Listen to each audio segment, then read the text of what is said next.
नमस्कार, आप देख रहे हैं नवयुग टीवी और मैं हूं आपके साथ अभिनव कुमार। अभी हम दिल्ली में मौजूद हैं और हमारे पीछे जो भीड़ देख रहे हैं ये तमाम लोग जोमेटो, स्विगी, अमेजॉन हर कंपनियां में काम करते हैं। इनसे बातचीत करते और जानने की कोशिश करते हैं। इन लोगों का आरोप है कि जितना काम कराया जाता है हमारी जीवन का कोई यहाँ पे सुरक्षित नहीं किया जाता है, ना ही जो भी वादे किए जाते हैं वो नहीं मिलते। सबसे पहले तो इनसे बातचीत करते हैं और जानने की कोशिश करते हैं कि क्या मांग है। कुछ लोग यहाँ काले कपड़े से अपने मुंह को भी ढक के रखे हैं। बातचीत करते हैं और जानने की पहले कोशिश करते हैं, आपको भी जनाने की कोशिश करते हैं क्या मांग है। यहाँ पे आप लोग जंतर मंतर पे कर रहे हैं धरना प्रदर्शन, किस मांग को लेके आए? देखिए, यहाँ पर वो तबका आया है जो कि देश में अभी तक इनविजिबल था, कहीं दिखता नहीं था और उनको मजदूर अधिकार का दर्जा नहीं, मजदूर होते हुए श्रम के जो कानून है वो उनसे अछूते थे। पर अभी कहीं सुनने में आ रहा है कि गिग वर्कर को सरकार जो है सामाजिक सुरक्षा दे रही है। गिग वर्कर का सरकार ई श्रम पोर्टल पर रजिस्ट्रेशन कर रही है, जिसकी वजह से वो मजदूर कहे जाएंगे, मजदूर के रूप में पहचाने जाएंगे। पर जिसको सरकार मजदूर कह रही है और पहचाने जा रहे हैं वो एक बहुत बड़ी कंपनी में काम करते हैं और वो कंपनी भी ऐसी कंपनी है जो कुछ प्रोड्यूस नहीं करती है, परंतु वो पूरे के पूरे देश भर में अपना एक कंट्रोल करी है और लाखों की तादाद में मजदूर और मजदूरों में भी यंग मजदूर, एक यंग वर्कर वहाँ पर काम करता है और वो जो काम करता है वो स्लेवरी के अंदर काम कर रहा है। सस्टेनेबल डेवलपमेंट गोल है कि हमारे देश में से फोर्स लेबर को इरेडिकेट किया जाए, फोर्स लेबर का खात्मा करें। किस प्रकार से फोर्स लेबर खत्म हो जाए और पूरे देश भर में एक सम्मानजनक जीने वाला मजदूर हो। इस फोर्स लेबर को खत्म करने के लिए सरकार अलग अलग योजनाएं चला रही है, परंतु यहाँ तो गंगा उल्टी बह रही है कि इसी देश में सरकार की नाक के नीचे जहां इतनी बड़ी कंपनी और वो भी ऑनलाइन, जहां किसी प्रकार के रिकॉर्ड को पैदा करने की जरूरत नहीं है, सारा रिकॉर्ड ऑनलाइन मौजूद है। कितनी तादाद में वर्कर काम कर रहे हैं, चाहे वो जोमेटो में काम कर रहे हो, चाहे और किसी कंपनी में काम कर रहे हो, चाहे वो उबर में काम कर रहे हो, अमेजोन में काम कर रहे हैं। पर ये जो वर्कर अपने मुंह से जो अपनी आप बीती सुना रहे हैं और अंदर के दर्द को सुना रहे हैं, जहां पर पंछी और परिंदा भी पर नहीं मार सकता, एक मक्खी अंदर नहीं जा सकती, हम इंसान के जाने की तो बात दूर है।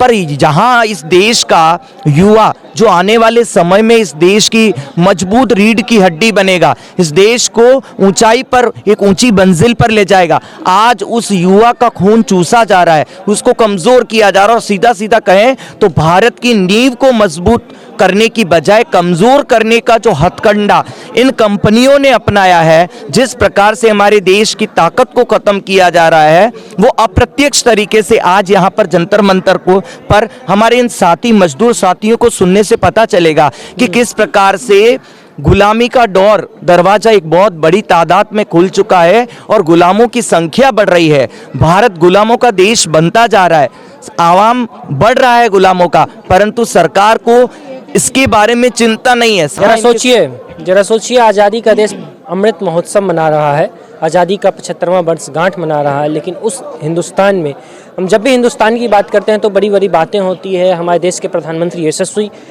दामोदर दास मोदी जी जहाँ भी जाते हैं बड़ी बड़ी बातें करते हैं, विदेशों में जाके या फिर देश के अन्य मंचों पे जाके बड़ी बड़ी बातें करते हैं कि हमारा देश मजदूरों का देश है, युवाओं का देश है। ये अगर युवाओं का देश है, मजदूरों का देश है, तो देख लीजिए प्रधानमंत्री मोदी जी, आपके देश में युवाओं का, आप हमेशा कहते हैं ना, ये इस हिंदुस्तान युवाओं ने इस देश की रीढ़ की हड्डी है। अगर रीढ़ की हड्डी है तो वो रीढ़ की हड्डी हमारे बगल में काले कपड़े से मुंह छिपा के खड़ी है। आपकी रीढ़ की हड्डी कहाँ जा रही है और आपकी पूरी अर्थव्यवस्था कहाँ जा रही है, अब देख लीजिए। ये देखने का, ये मैं कोई छुपा के मैं बात नहीं कर रहा हूँ, मैं आपको प्रमाण दिखा रहा हूँ। ये प्रमाण है कि देश में किस तरीके से आज़ादी का अमृत महोत्सव मना रहे हैं। हम बेशक उसमें हम आज़ादी का अमृत महोत्सव मना रहे हैं, लेकिन आज़ादी का अमृत महोत्सव बनाने के बावजूद आप देख सकते हैं इन लोगों से किस तरीके से इनका शोषण हो रहा है। हमें यह अधिकार देता है कि हर किसी को आज़ादी, अपनी लिखने की, पढ़ने की, खाने की, जीने की आज़ादी है। अगर वो जीने की आज़ादी कहाँ चली जाती है। और आज संविधान दिवस होने के बावजूद ये लोग काले कपड़े से अपना मुंह ढक के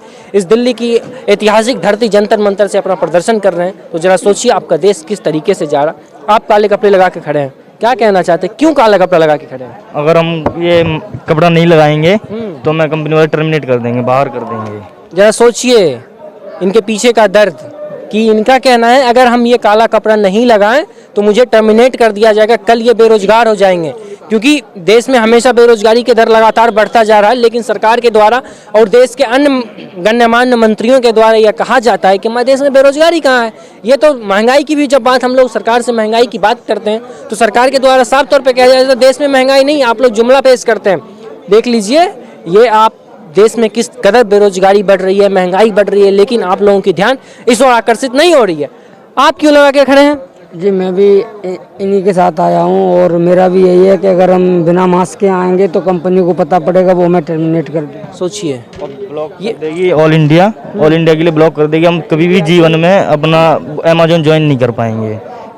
ये अमेजोन की सच्चाई है। जब भी आप अमेजोन से शॉपिंग करते होंगे तो देख लीजिए उस अमेजोन पे बड़ी बड़ी बातें होती है। देश में हमेशा कहा जाता है ये आ रहा है, वो कंपनी आ रही है, ये नई नई फैक्ट्रियां लग रही है, ये लग रही है, वो फैक्ट्रियां तो लग रही है, लेकिन उस फैक्ट्रियां की सच्चाई क्या है, उस कंपनी की सच्चाई यही है कि आज इनको मुंह छिपाने पे मजबूर कर दिया गया। आज़ादी के 75 वर्षगांठ आज़ादी का अमृत महोत्सव मनाने के बावजूद, और हम सभी कहते हैं युवा हैं, युवा को इस देश में जब मुंह छिपाने पे मजबूर कर दिया गया तो हम और आप किस श्रेणी में खड़ा है, जरा सोच की कल्पना करिएगा।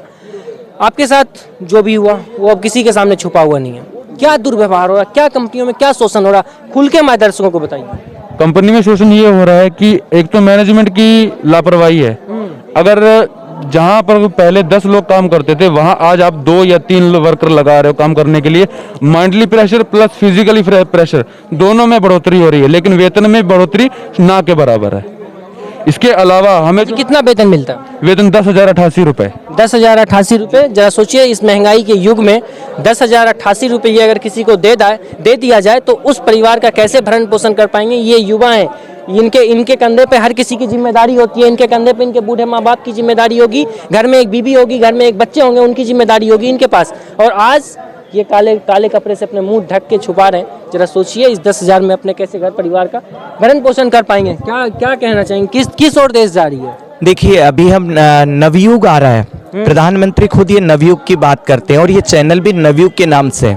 नवयुग का मतलब होता है कि जिन परिस्थितियों में हम जिंदगी जी रहे हैं उनसे बेहतर परिस्थितियां हों, जहां एक मजदूर को अभिव्यक्ति की स्वतंत्रता नहीं है कि पेट में दर्द हो रहा है तो वो कह सके कि मुझे एक टैबलेट चाहिए। उसका अगर वेतन ठीक नहीं है और अगर वो चाहे कि भाई मेरा वेतन मुझे मेरे हक के अनुसार न्यूनतम मजदूरी के अनुसार मुझे मिलना चाहिए, मैं आपके यहाँ पर काम कर रहा हूँ तो वेतन के साथ साथ मेरा सोशल प्रोटेक्शन, सामाजिक सुरक्षा, सोशल सिक्योरिटी मुझे मिलनी चाहिए।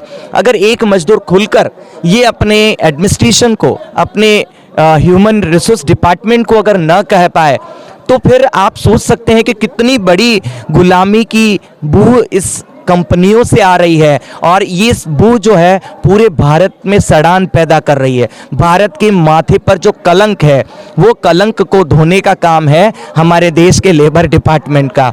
तो अभी हमको देखने की ज़रूरत है, समझने की ज़रूरत है कि आखिर ये युवा कह रहे हैं कि हम तो बोल भी नहीं पाते हैं, न मजदूरी है न इनको सामाजिक सुरक्षा है, तो आखिर इनको मिल क्या रहा है और आने वाला जीवन इनका कैसे सुरक्षित होगा, क्योंकि 35 वर्ष के बाद तो इनको निकाल दिया जाएगा। हम सुनते आए थे कि रिटायरमेंट की उम्र 60 वर्ष की सीमा होती है। 60 वर्ष के बाद आपको कंपनियां से रिटायर कर दिया जाता है। लेकिन अब जो नई नई कंपनियां आ रही है हमारे देश में वो अपना एक नया पॉलिसी बनाता है जिस पे सरकार की निगाहें नहीं पड़ती है। वो अपने हिसाब से एक पॉलिसी बनाती है कि आप कोई कंपनियां 30 साल रखती है, 30 साल से ज़्यादा उम्र के लोगों को नहीं रखती है, कोई 35 रखती है, कोई 40 रखती है। हर कंपनी की अपनी अपनी मनमानी, एक तरीके से कह सकते हैं मनमानी। मतलब बंधुआ मजदूर पहले सुना करते थे, लेकिन आप कान, मतलब कहा जाता है ना, कान इधर से पकड़िए घुमा के पकड़िए, कहीं से भी कान पकड़िए बात तो बराबर ही होती है ना। वही हाल इस देश में मजदूरों का है कि कान इधर से घुमा के इन लोगों का पकड़ा जाए या इधर से घुमा कर पकड़ा जाए, बात बराबर। 30 साल में आप निकाल दीजिए या 35 साल में निकाल दीजिए। जरा सो 35 साल के बाद ये युवा कहाँ जाएंगे, क्योंकि आप इनके ज़िंदगी का आधा पड़ाव खत्म हो जाता है। तो सोचिए, देखिए कि एक बहुत ही समझ वाली बात और सोचने वाली बात है कि आखिर ये मजदूर लोग, एक नौजवान काम क्यों कर रहा है, उसको ये पता है कि मजदूरी ढंग से नहीं मिल रही है, आखिर मजबूर क्यों हो रहा है। देश में एशियाड ओलंपिक गेम हुआ करते थे और जब ये गेम हुए थे ओलंपिक गेम, तो एशियाड वर्कर के नाम से एक ऐतिहासिक फैसला आया। उसमें कहा गया कि अगर कोई भी मजदूर काम कर रहा है और उसको जबरन काम करना पड़ रहा है उसकी इच्छा वहाँ पर काम करने की नहीं है, पर मजबूर होना पड़ रहा है।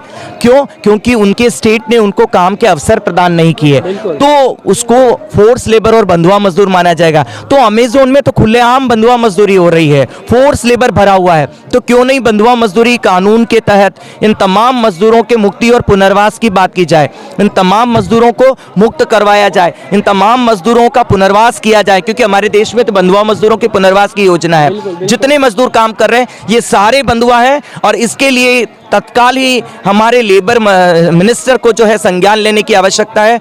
कंपनी को नोटिस देना चाहिए, जवाब तलब करवाना चाहिए, और इन तमाम लोगों को जो है एक डिसेंट एक एनवायरनमेंट, एक डिसेंट वर्क मिलना चाहिए, एक ऐसा अच्छा सम्मानजनक कार्य की परिस्थितियां हो और काम का दाम हो, ताकि मजदूर बड़े आनंद और मजे और मस्ती के साथ काम कर सके, ताकि देश के अंदर विकास हो और जीडीपी बढ़ सके। तो देखना यह है कि इस प्रदर्शन से सरकार पे या फिर इस कंपनियां पे क्या कुछ असर पड़ पाती है। तो फिलहाल के लिए इतना ही, बाकी की तमाम खबरों के लिए देखते रहना नवयुग टीवी। धन्यवाद।